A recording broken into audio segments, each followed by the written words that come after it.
ये तो सुनता ही नहीं है।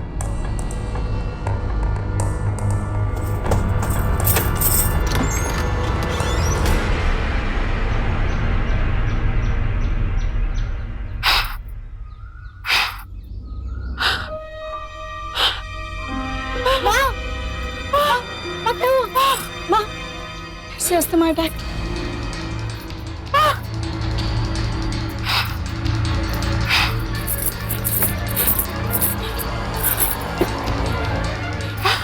माँ,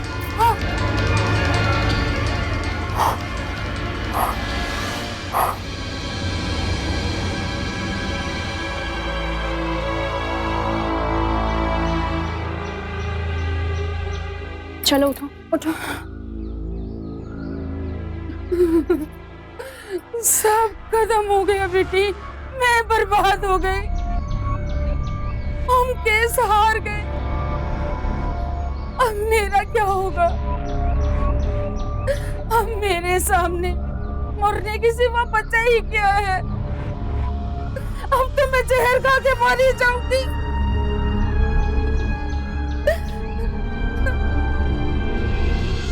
चलो माँ, माँ चलो उठो उठो उठो, चलो चलो।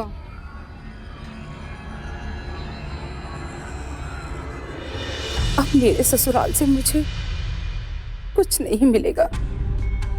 जब मेरा पति ही मेरा नहीं हुआ तो कौन होगा?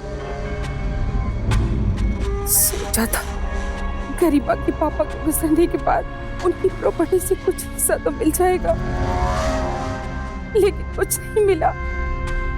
अब तो बेटा हम कानूनी तौर पर भी केस हार गए, मैं कहीं भी नहीं रही, मेरा सब कुछ छिन गया। अरे मेरा नहीं तो कम से कम मेरी बेटी का तो सोचते। माँ जी, बेटी की क्या चिंता है आपको? आपको मुझ पर भरोसा नहीं?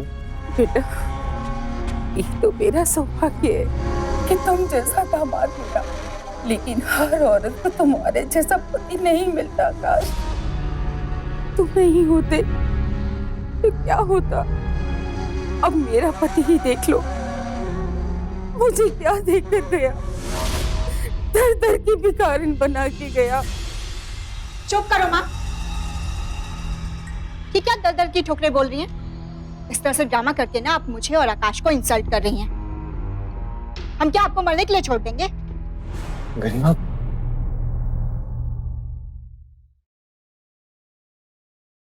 माँ ऐसे घबराने की कोई बात नहीं है, हम मर थोड़ी ना गए हैं। क्या इसलिए मैंने तेरे लिए इतनी तकलीफें झेली, गरीबी की मार झेली?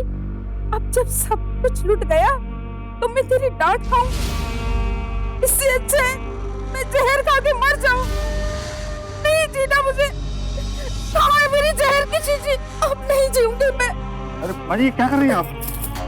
छोड़िए, मैंने आपसे मना किया था ना, ये जहर खाने की बात मत कीजिएगा। मेरी तो लाश को देखने भी कोई नहीं आएगा। माँ प्लीज मत कीजिए ड्रामा। मैंने कहा था आपको ड्रामा करना है ना तो मेरे सामने मत कीजिएगा। मुझे पहले से ही मालूम था कि उस प्रॉपर्टी में से हमें कुछ नहीं मिलने वाला। अरे जिस आदमी ने जीते जी हमें कुछ नहीं दिया, उसके मरने के बाद उसके घर वाले हमें कैसे कुछ दे देंगे? और आप चुप रहिए और मैं दोबारा से ये सारी बातें नहीं सुनना चाहती, समझिए आप? गरिमा प्लीज अपनी माँ पर इस तरह से चिल्लाओ मत। तुम प्लीज किचन में जाओ, मुझे बात करने दो माँ जी से, प्लीज।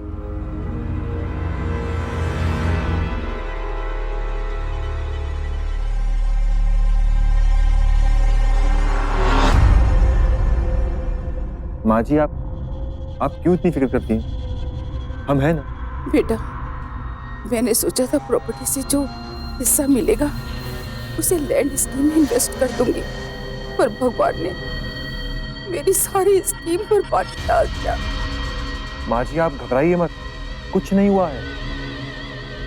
दामाद हूं मैं, पर आपके बेटे जैसा भी हूं। बताइए, मुझे बताइए क्या स्कीम? बेटा करीमा के सामने मैं बात नहीं कर सकती। कल तुम ऑफिस में कितने बजे जाओगे? 11 बजे।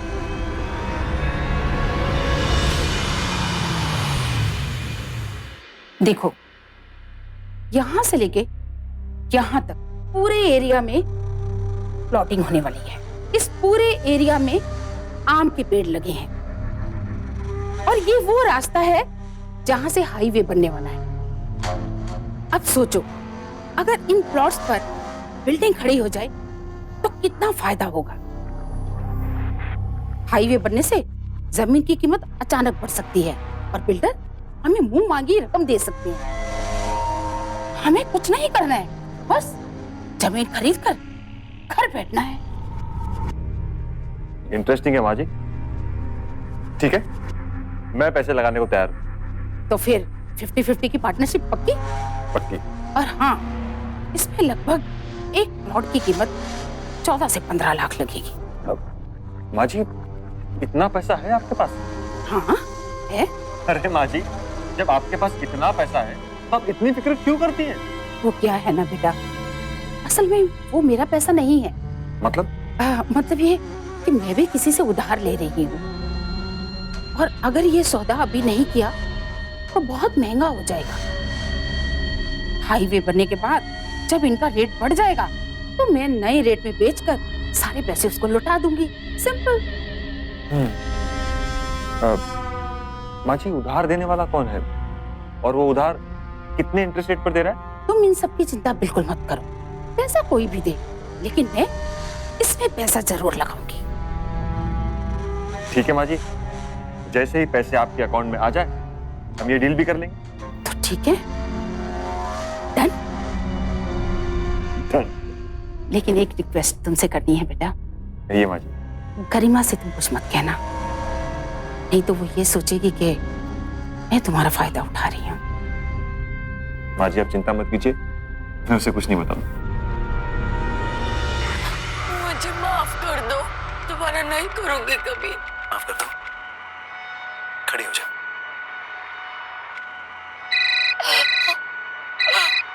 कान पकड़ो, कान। अब उठक बैठक करो।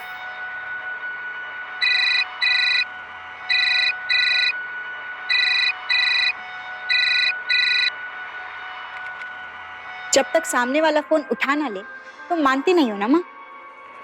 अब क्या हुआ? मुझे 7 लाख रुपए चाहिए। 7 लाख? किस लिए? भीख नहीं मांग रही हूँ, उधार मांग रही हूँ, लौटा दूंगी। अरे पर आप 7 लाख का करोगी क्या? देख बेटा, ये पैसा मैं जहाँ भी डालूंगी मिलेगा तो तुझे ही ना, कोई अपने साथ बांध कर तो ऊपर ले नहीं जाऊंगी। माँ, मुझे पैसे का हिसाब किताब समझ में नहीं आता। मैं आकाश से पैसे लेकर आपको देती हूँ, ठीक है? क्यों? आकाश से क्यों मांगोगी? इस वक्त तुम्हारे अकाउंट में 9,70,000 हैं। मुझे सब पता है, यही तो मेरी लड़ाई रही है और इसीलिए मैंने शादी से पहले ये शर्त रखी थी कि गरिमा का अकाउंट अलग होना चाहिए। तेरा अलग अकाउंट मैंने खुलवाया था आकाश से कह के, याद है ना तुझे? कल तेरा पति मुझे समझा रहा था ना कि आपको चिंता करने की कोई जरूरत नहीं है माँ जी, तो तुझे चिंता करने की क्या जरूरत है?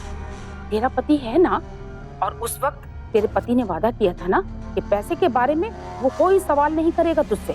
इसका मतलब है कि उसका काम है अकाउंट में पैसा डालना। कल सुबह तक अगर मुझे 7 लाख रुपए नहीं मिले तो मैं जहर खाकर मर जाऊंगी। ठीक है, मैं आपके अकाउंट में पैसे ट्रांसफर कर दूंगी। ओके?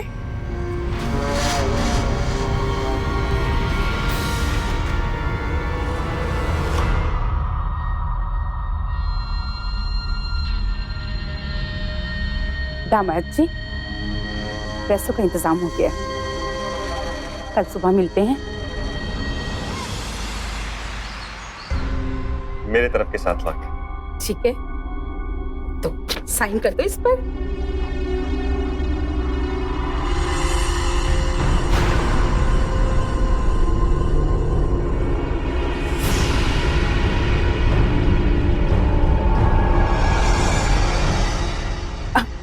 पेन।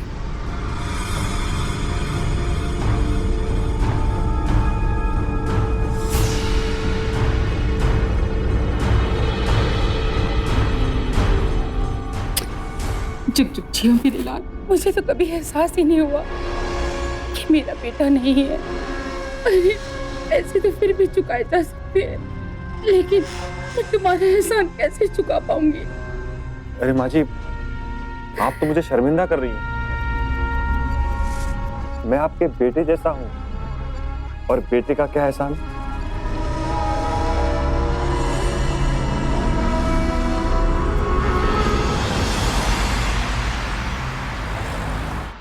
हेलो, हाँ वही आम के पेड़ वाला प्लॉट। अच्छा, आपने पता नहीं क्या? ठीक है, मैं आपको कल फोन करता हूँ। Okay, thank you. गरिमा,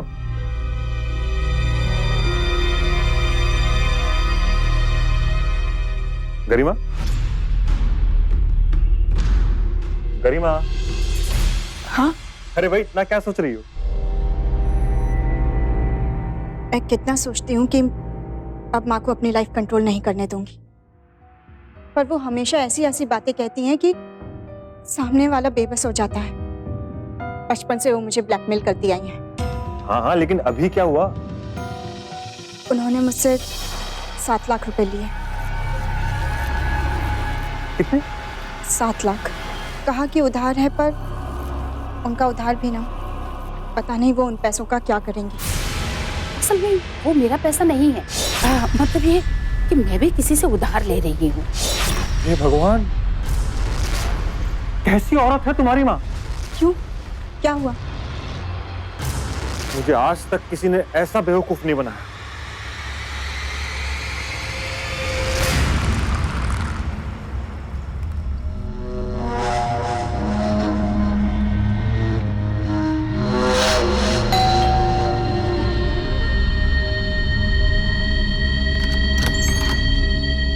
हाँ मैम, आपका pizza. Thank you. Thank you ma'am.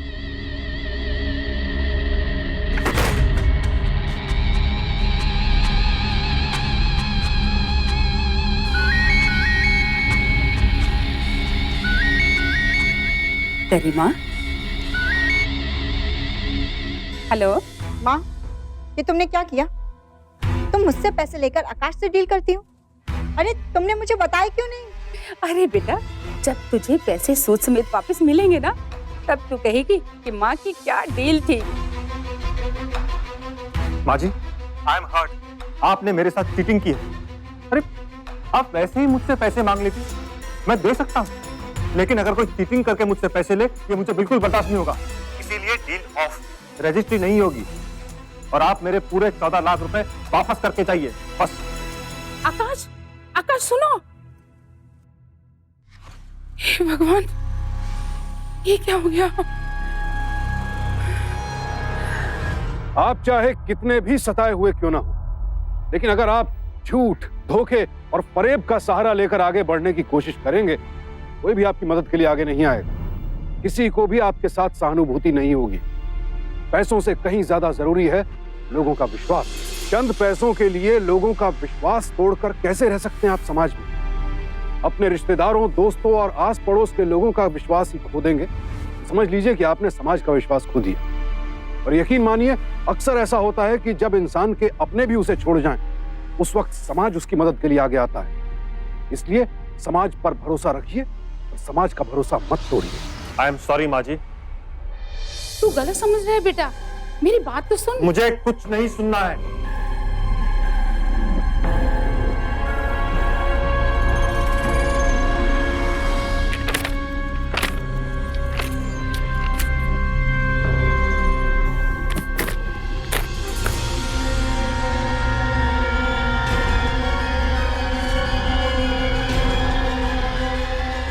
Deal cancel.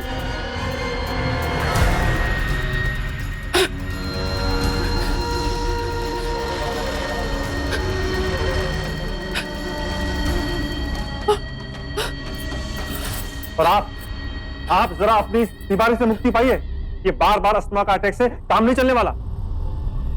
मैं मानता हूं कि आपके परिवार ने, आपके पति ने आपके साथ धोखा किया है, पर आपकी बेटी वैसी नहीं है, मैं वैसा नहीं हूं। हम पर जरा भरोसा कीजिए।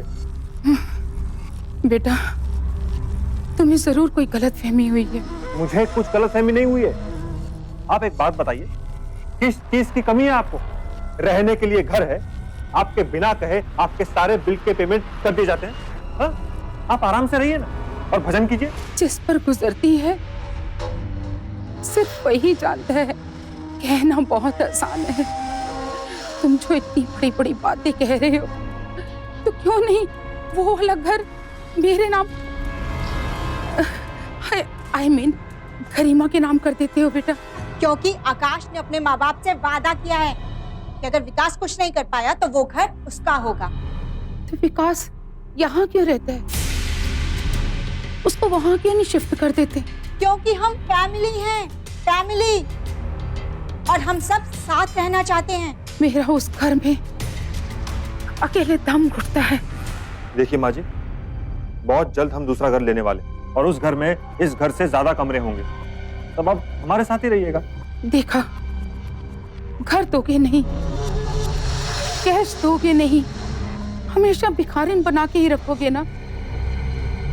अरे अपने पैरों पर खड़ा होने दोगे या नहीं? अरे माँ जी, आप समझने की कोशिश क्यों नहीं करती? मैं एक बिजनेसमैन हूँ और बिजनेस में 1000 जोखिम होते हैं। मुझे भी सिक्योरिटी चाहिए, और जिस घर में आप रहती हैं वो घर मेरे लिए सिर्फ घर नहीं, मेरी पूंजी भी है। कोई साथ नहीं देता, सब पलट जाते हैं। माँ जी, लोग सच्चे इंसान का साथ देते हैं, धोखा देने वालों का कोई साथ नहीं देता। आई एम सॉरी, पर यह कहने के लिए आपने ही मुझे मजबूर किया है। आकाश, मैं कमरे में जा रही हूँ, कपड़े रखें ठीक करने हैं। और आप भी घर जाइए, बहुत हुआ ड्रामा। चली जाऊंगी, सांस तो ले लूं।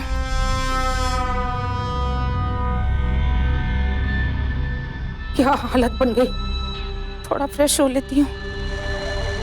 कोई बात नहीं, जमाना बहुत बदल गया है, कोई किसी का नहीं है।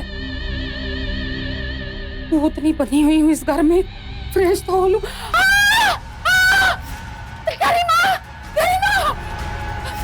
क्या हुआ माँ? गरिमा, देखो इस बेचारे को, तुम्हारे बाथरूम में घुस के बैठा हुआ था। माँ जी, मेरे बाथरूम में पानी नहीं आ रहा था, इसलिए मैं यहाँ पे आया। और अक्सर मैं बाथरूम का दरवाजा बंद करना भूल जाता हूँ, ये बात तो सब जानते हैं। हाँ माँ, और इसमें इतना घबराने की क्या बात है? अरे घबराऊं क्यों नहीं बेटा, मैं जैसे ही अंदर गई इसने मेरे को पीछे से पकड़ लिया। इसने ये समझा कि ये गरिमा है। चुप करिए माँ, ये क्या बकवास करे जा रही हैं आप? अरे क्या हुआ, इतना शोर क्यों है ऊपर?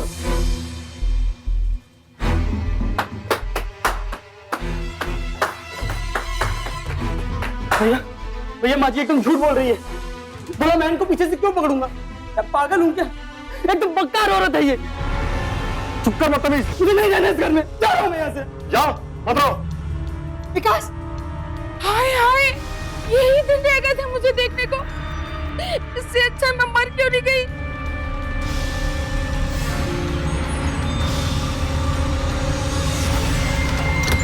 विकास, विकास रुको, विकास, विकास, आकाश प्लीज विकास को रोको, वो चला गया।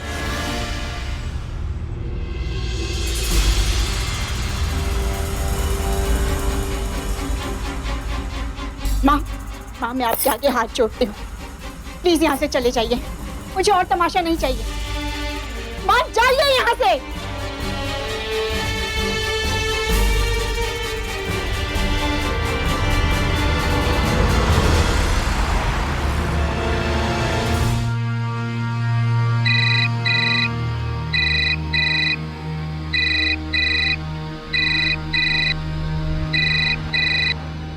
आकाश, विकास का इस तरह से घर छोड़कर जाना सही नहीं है, प्लीज उसे जाके ले आओ। आना होगा तो खुद आएगा।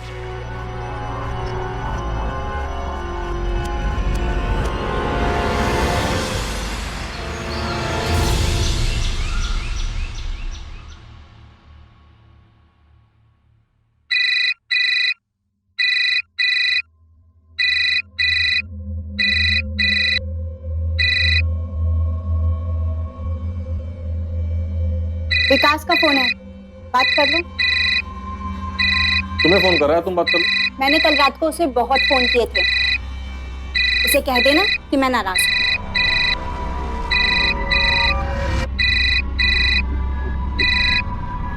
हेलो। भैया आप एक बार फोन भी नहीं कर सकते थे क्या? तेरी भाभी ने किया था ना, उसका फोन क्यों नहीं उठाया? मेरा झगड़ा आपसे है, उनसे थोड़ी ना है। चल भाई अब घर आ जा। नहीं, आप आओ मुझसे मिलने।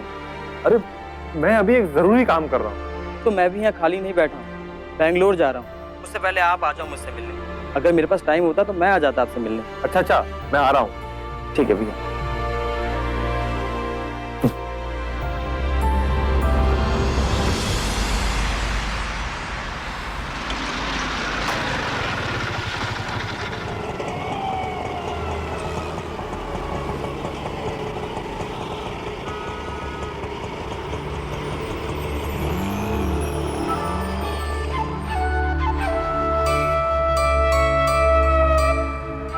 विकास,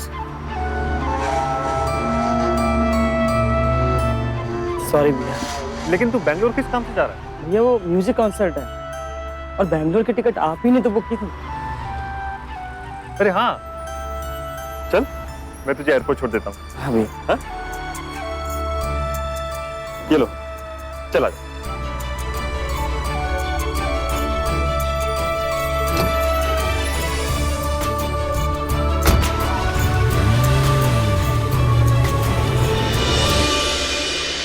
बड़ी सेक्सी से खुशबू रखता है तू। अरे शर्मा क्या रहा है तू? इतना छोटा सा था माँ। तेरी बुआ की शादी में, नंगा घुमा करता था। विकास दिल का बुरा नहीं है अब ये नहीं सुन रहा है तू? और उसके साथ मुझे आज तक कोई प्रॉब्लम नहीं हुई, अच्छा, लेकिन माँ आपने हमारे बीच झगड़ा लगा दिया। बेटा, पहले मुझे भी अपने ससुराल वाले बहुत अच्छे लगते थे, लेकिन वक्त पड़ने पर सबने मुंह फेर लिया, किसी ने साथ नहीं दिया। और ये जो तुम्हारा देवर है ना विकास, हर समय तुम्हें परेशान करता रहता है। माँ विकास ने मुझे कभी परेशान नहीं किया। वो तो आप हैं जिसने हमारे बीच मिसअंडरस्टैंडिंग क्रिएट कर दी। वहां पर अभी बहुत हुआ। आप ये सब बंद करो, हमें हमारे हाल पे छोड़ दो। आप यहाँ से चले जाइए। देखो आकाश के आने का भी टाइम हो रहा है और विकास भी आएगा। आपको यहाँ देखेगा तो बिना बात में फिर से सीन क्रिएट हो जाएगा। ये आप बैग में क्या ढूंढ रही हैं? इनहेलर। बस डर लगा रहता है कि कहीं गुम ना हो जाए।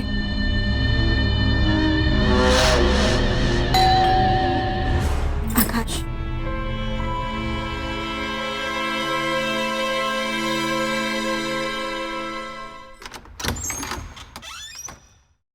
विकास उसे आज बैंगलोर जाना था, मिलकर चला गया।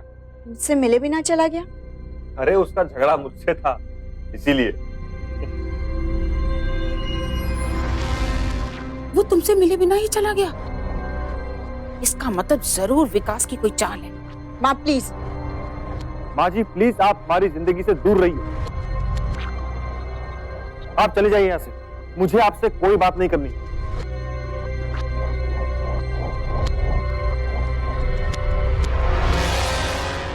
देखो जरा आज अपने आप को, और कल क्या कह रहे थे तुम? माँ जी प्लीज। चली जाऊंगी, थोड़ी सांस ले लूं। माँ प्लीज आप घर चली जाइए। आकाश, मैं बैग रख के आती हूँ।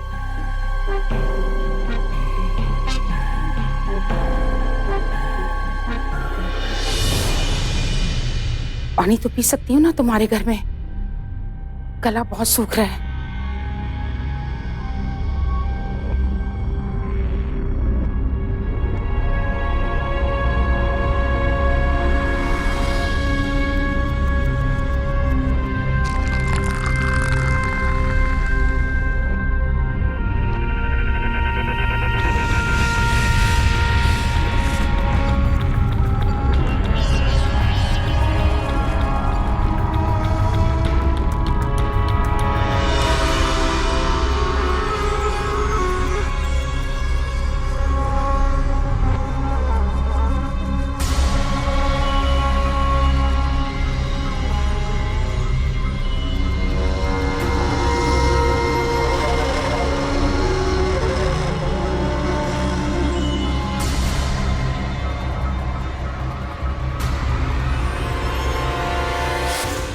ये लो बेटा, पानी पी लो।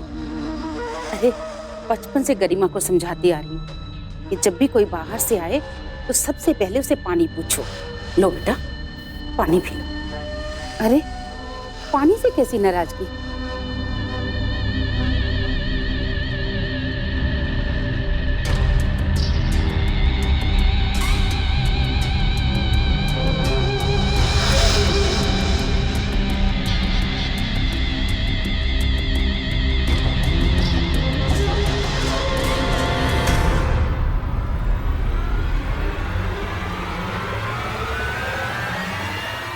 क्या हुआ आकाश? गर्मी सी लग रही है, घबराहट हो रही है। कभी कभी ऐसा होता रहता है, घबराने की कोई जरूरत नहीं। गरिमा, लगता है जी मितला रहा है। देखो तो एसिडिटी की टैबलेट पड़ी है चूसने वाली, जल्दी से लेकर आओ। हाँ लाती हूँ। ऐसा होता है आकाश, गर्मी पड़ रही है ना।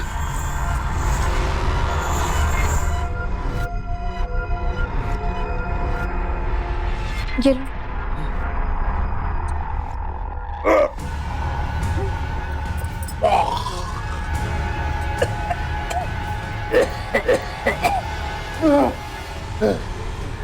क्या हुआ आकाश? तुम ठीक हो ना?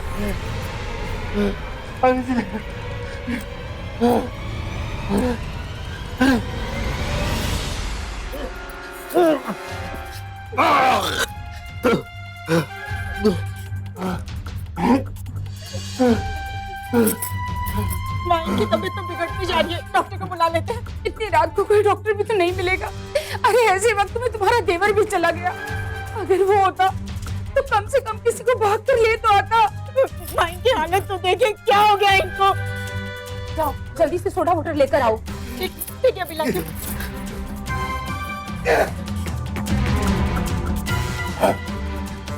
आकाश, आकाश लो, इससे आराम आएगा।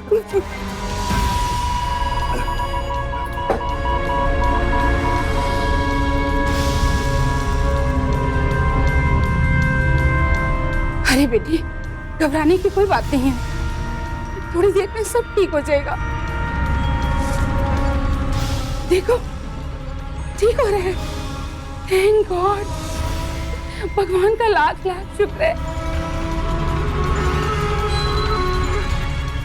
देख बेटा, इसको कितना आराम मिल रहा है। सो जाएगा तो सब ठीक हो जाएगा, तुम भी सो जाओ।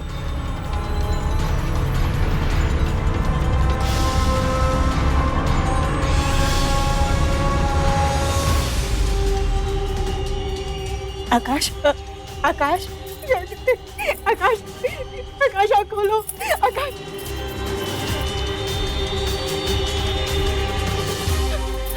आकाश, आकाश, आकाश आँख खोलो। आकाश कुछ बोलो। आकाश, आकाश उठो। आकाश, आकाश उठो।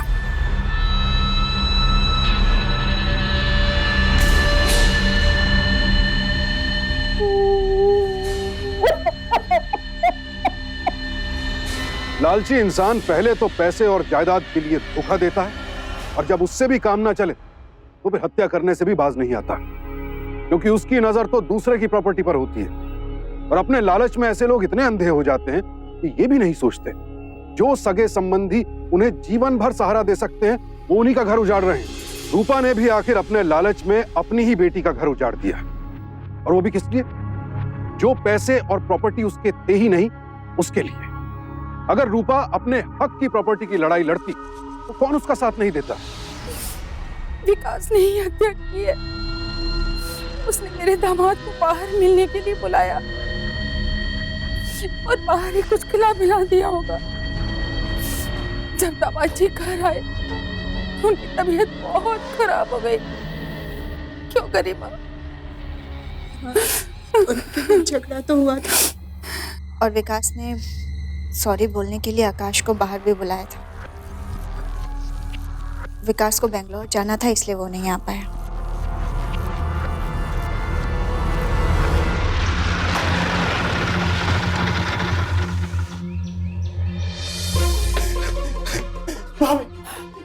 यही है विकास, मेरे दामाद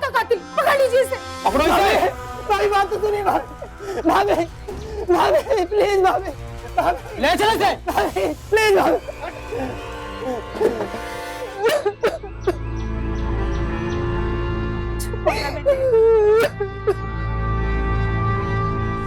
इंस्पेक्टर साहब, मैं बेंगलुरु गया था म्यूजिक कॉन्सर्ट के लिए और जैसे ही मुझे पता चला मैं कॉन्सर्ट छोड़ के सीधा ही आ गया। इसलिए नहीं कि मैंने अपने भाई का खून किया, बल्कि इसलिए कि मैं जान सकूं कि मेरे भाई की मौत कैसे हो गई। इंस्पेक्टर साहब, इस लड़के ने बहुत चालाकी से प्लान किया। अपने भाई को बाहर मिला और जहर देकर बेंगलोर चला गया।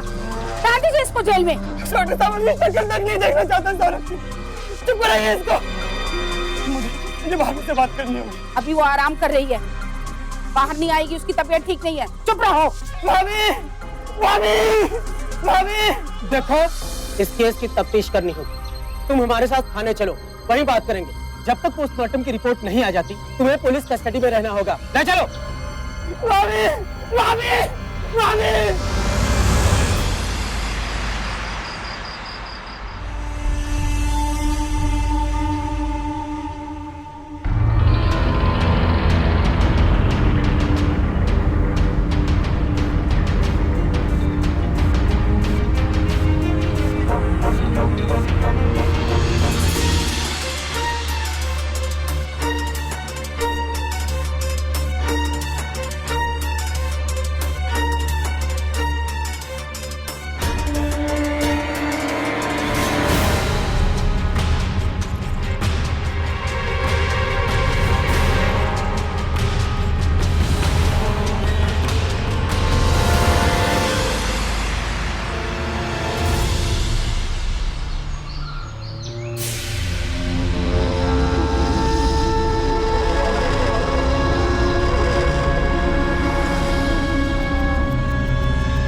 विकास,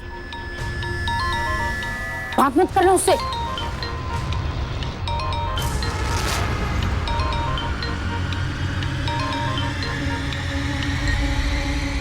हाँ विकास, बोलो। भाभी, मुझे बेल मिल गई है और इसी वक्त मैं आपसे मिलना चाहता हूँ। घर आ जाओ। मत बुलाओ उसे, कातिल है वो, कातिल। भाभी, मैं अकेले में मिलना चाहता हूँ आपसे, बाहर, जहाँ आपकी माँ आपके साथ ना हो। ठीक है। बात करने की क्या जरूरत थी? अपने पति के हत्यारे से बात कर रही हो। मेरी बात मान, उस कातिल से हत्यारे से मिलने की कोई जरूरत नहीं है। मैं उससे मिलने जाऊं तो मैं जहर खा लूंगी। खा लो। कहाँ रखा है? मैं लाके देती हूँ।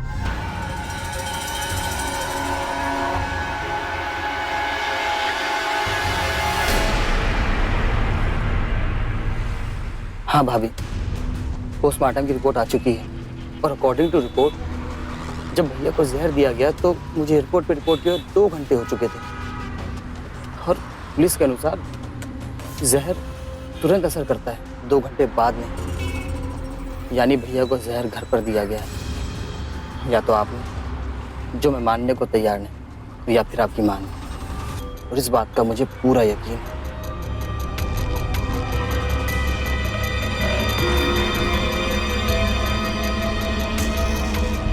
पोस्टमार्टम की रिपोर्ट।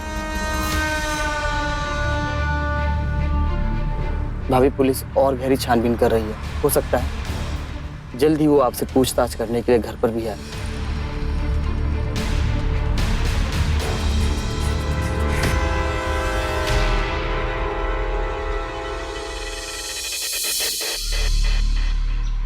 जिंदा हो अब तक? जहर नहीं खाया? तेरे बारे में सोच सोच कर जहर नहीं खाई कि तू अकेले इतना सब कुछ कैसे संभालेगी। यही सोचकर मैंने जान नहीं दी। बस तेरी चिंता में मैं मर भी नहीं पा रही हूँ। तुझे तो कोई भी बेवकूफ बना देगा। माँ, मैंने सोचा है कि मैं अपनी सारी प्रॉपर्टी आपके नाम कर दूं। नहीं नहीं, मैं क्यों लेने लगी तेरी प्रॉपर्टी? अरे तेरी प्रॉपर्टी तेरी ही रहेगी, मुझे कोई जरूरत नहीं है। बस इतना सा काम कर दे बेटी, पावर ऑफ अटॉर्नी मेरे नाम कर दे, ताकि तुझे कुछ ना करना पड़े। मैं किसी भी कागज पर साइन कर दूंगी, मुझे कुछ नहीं चाहिए।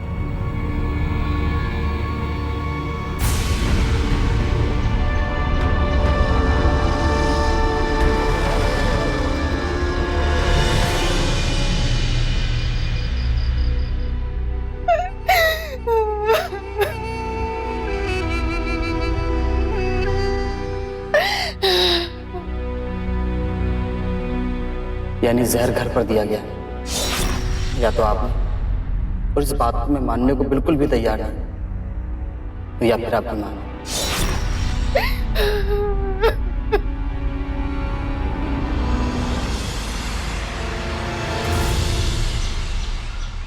ठीक है विकास, बाय। गरिमा, मैं पावर ऑफ अटर्नी के कागज बनवा कर ले आई हूँ। बहुत भीड़ थी, गनीमत है कि बन गई। लो बेटा, यहाँ साइन कर दो। माँ, बहुत दिनों के बाद आज मैंने खाना बनाया है। पहले खाना खा लेते हैं, फिर साइन भी कर दूंगी। कोई बात नहीं, जैसा मेरा बेटा कहेगा। चलो चलो खाना खाते हैं।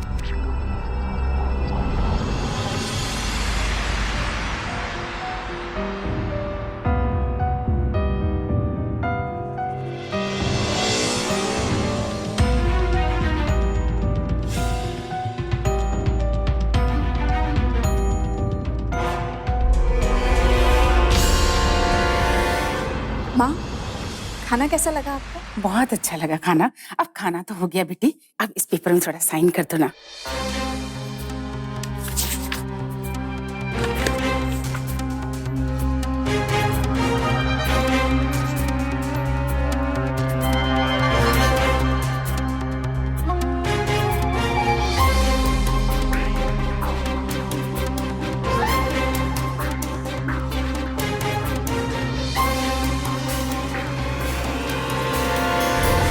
चलो।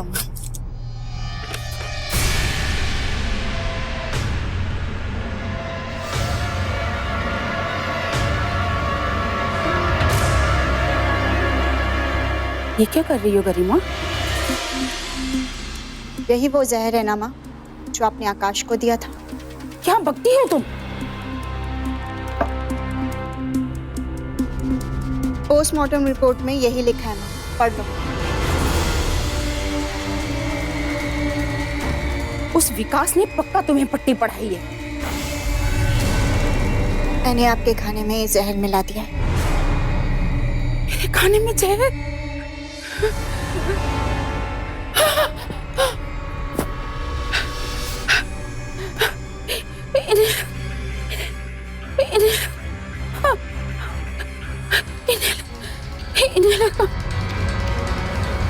यहाँ माँ, आपको आकाश का तड़प तड़प कर मरना याद है ना? काट की हांडी बार बार नहीं चढ़ती माँ। और इस बार भी ये पेपर्स किसी काम के नहीं है। हाँ, आकाश को जहर देकर मैंने मारा था, लेकिन मैंने इसलिए मारा था सब कुछ तेरा हो सके। आकाश के बिना इन सबका मैं क्या करूंगी माँ? अरे कैसी माँ हो तुम? तुमने अपनी बेटी को विधवा बना दिया। अपनी बेटी की खुशी के लिए सब कुछ किया गरिमा, अपनी बेटी की खुशी के लिए। मुझे बचा लो गरिमा। इसी तरह तड़प रहा था आकाश, और आपने कहा था कि एसिडिटी है। कहो तो सोडा लाऊं? डॉक्टर के पास, मुझे डॉक्टर के पास लेकर चल, नहीं तो मैं तेरे मर्डर का केस डाल दूंगी। बचोगी तब ना माँ। विकास, सुनिए इंस्पेक्टर साहब, इन्होंने मेरे भैया को मारा था। पकड़ लो इसे। इंस्पेक्टर साहब, मुझे मेरे डॉक्टर के पास ले जाइए। इस हत्यारा ने मुझे जहर दी है, इस हत्यारा ने मुझे जहर दी है। चिंता मत करो माँ, मैंने तुम्हारे खाने में जहर नहीं मिलाया था। मैं तो तुम्हें बस ये बताना चाहती थी कि तड़प तड़प कर मरना क्या होता है। तुम तड़पोगी पर मरोगी नहीं, अपने कर्म भुगतोगी। ये लो अपना इनहेलर।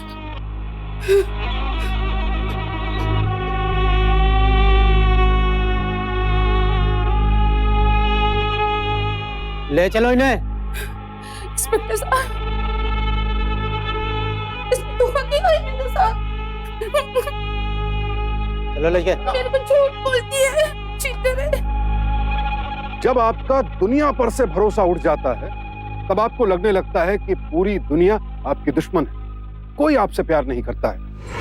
लेकिन इस सिक्के का दूसरा पहलू यह है कि शायद आप भी किसी से प्यार नहीं करते, और इसीलिए आपको दुनिया अपने जैसी दिखने लगती है। यही हुआ रूपा के साथ। उसने कभी किसी पर भरोसा नहीं किया, सबको अपना दुश्मन समझा, और इसी से पैदा हुई उसके अंदर एक असुरक्षा की भावना, यानी इनसिक्योरिटी। और इस इनसिक्योरिटी ने उसे लालची बना दिया, यहां तक कि इस लालच ने उसे अपने ही दामाद की हत्या करने पर आमादा कर दिया। सुख के लालच में दुख को दावत दे बैठी। आज वो अपने किए की सजा भुगत रही है, और उसके इस अपराध की जितनी भी आलोचना की जाए कम है। तो ऐसे लालच और लालची लोगों से रहें सावधान, क्योंकि सावधानी आपकी, सुरक्षा अपनों की। सावधान इंडिया। तो सावधान